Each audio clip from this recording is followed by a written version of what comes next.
राउरकेला तुरीटोला जंगल 4.5 वर्षर निष्पाप शिशु कन्या को गणदुष्कर्म पर निर्मम हत्या घटना घटबार 48 घंटा होते पुलिस हाथ खाली रही एपर्यंत अभियुक्त धरा न पड़ार विभिन्न महलू तीव्र प्रतिक्रिया प्रकाश पाई। ଏହି ଜଘନ୍ୟ ହତ୍ୟାକାଣ୍ଡର ଖୋଳତାଡ଼ କରୁଛି ସୁନ୍ଦରଗଡ଼ ଜିଲ୍ଲା ବ୍ରାହ୍ମଣୀ ତରଙ୍ଗ ଥାନା ପୁଲିସ। ରାଉରକେଲା ନିକଟ ଖଇରବନ୍ଧ ଅଞ୍ଚଳର ତୁରିଟୋଲା ଜଙ୍ଗଲରୁ 4 ବର୍ଷ ବୟସ୍କ ନାବାଳିକାର ମୃତଦେହ ଉଦ୍ଧାର ପରେ ପୁଲିସ ଅଭିଯୁକ୍ତଙ୍କୁ ଗିରଫ କରିବାକୁ ଛାନଭିନ୍ ଆରମ୍ଭ କରିଛି। ଗତ ସୋମବାର ରାତିରେ ରାଉରକେଲା ନିକଟ ଖଇରବନ୍ଧ ତୁରିଟୋଲାରେ ବଡ଼ ପାହାଡ଼ି ଯାତ୍ରା ଚାଲିଥିଲା। ଭୋଜି ଖାଇବା ପରେ ତୁରିଟୋଲାର ଜୈନିକ ବ୍ୟକ୍ତିଙ୍କ 4.5 ବର୍ଷ ଶିଶୁକନ୍ୟା କୁଆଡ଼େ ଗାୟବ ହୋଇଯାଇଥିଲା।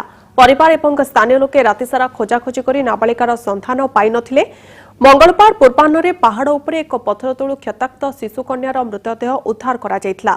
पारिपार्श्विक स्थिति यह गण दुष्कर्म और हत्या बोली स्पष्ट होइथिबा बेले पुलिस से दिगरे तदंत जारी रखिछि। एमती गोटे करा जो पनिशमेंट दिया जाऊ जो कि से माने काहे आउ फर्दर एभला काम करिया पे कहीं साहस करिवेनी। हमर डिमांड ताको सुली रे बसा जो आजीवन कारादंड नुहे सुली रे बसा जो तो एटा पई माने कठोर शास्ति तांको दिया जाऊ।